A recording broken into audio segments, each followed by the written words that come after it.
Hello, my name is Rich, and welcome back to the second devlog of Enter the Chainsaw, my first-person movement hack-and-slash game. Check out the previous devlog to learn more. So it's been a few weeks, and I think it's time for an update, show off the new stuff, and this time I'm doing this with no actual script written, just the main keynotes, because I kind of found out that writing a script actually takes a lot of time, and I don't like wasting it on doing these. So we're just gonna do it live. So, most important update, the chain on the saw now actually spins. It was way more of a hassle to get working than I previously thought.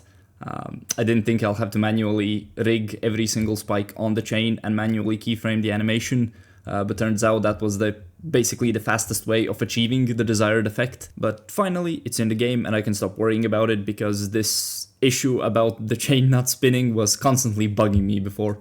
But now on to actual big additions, and in my opinion the biggest one is the grapple hook. I previously mentioned in the previous devlog that grappling will be one of the main movement options, and it's finally here.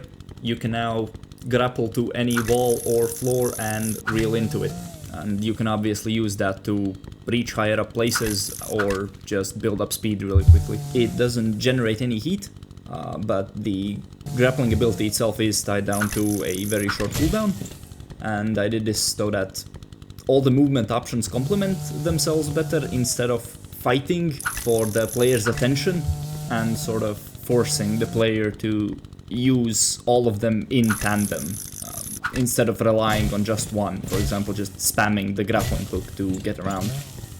Now, as you can see, it's not fully finished.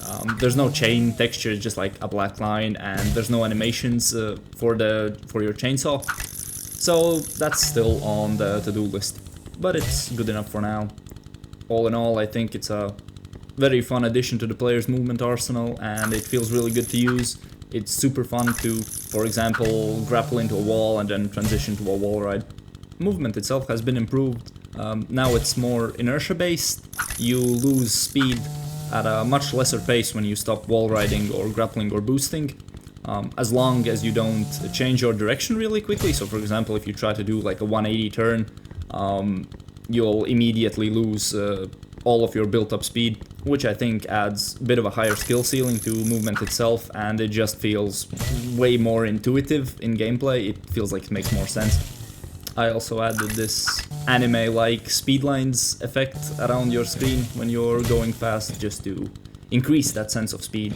So overall the movement is now much more natural feeling and just better. I'm still tuning it, but I'm rapidly approaching the point where I'm like really happy with it. Now on to combat improvements. I've made it way more consistent with much better hit detection, so now you no longer have those random misses which you thought should be kills. I achieved this by no longer tying the hit detection to an animated collider that's tied to the chainsaw, but instead it's a more static one in front of the player. So now it's a bit easier to simply hit enemies and also line up specific dismemberment. I also added these blood splashes on the screen when you hit an enemy, so that there's even more reactiveness from the game when you hit something. There's also some additional enemy improvements, so the melee enemies are now able to actually hit you, because previously they couldn't, and they've become pretty dangerous. They're very quick to kill you if you're not careful, although I have to be careful by not making them too dangerous, because I'm already used to them and I constantly find that they're too easy to kill, but I have to keep in mind that for somebody who's completely new to the game, they might not be. Now, as you might have noticed, there's now actual UI elements on the screen now. There's now a heat gauge that shows how close you are to snapping your chain, and some additional information icons in the center. One of those is the grappling hook icon, which is the only one that works for now, and the rest are sort of placeholders. They will have their use later, but for now they're just there. When creating and arranging these icons, I sort of realized that they resemble those safety diamonds or fire diamonds, as they're sometimes called, that you see on dangerous cargo. And for some reason I thought that the theme of Chainsaw somehow ties into it, so I styled the colors after those. And there's also a small animated hit marker when you hit an enemy. As you've probably heard across this video, there's now actual sound in the game, because I've been working on the first few sound effects for the game. Sound is such an important aspect in making a game feel good, so it's a bit of a shame how inexperienced I am in sound design.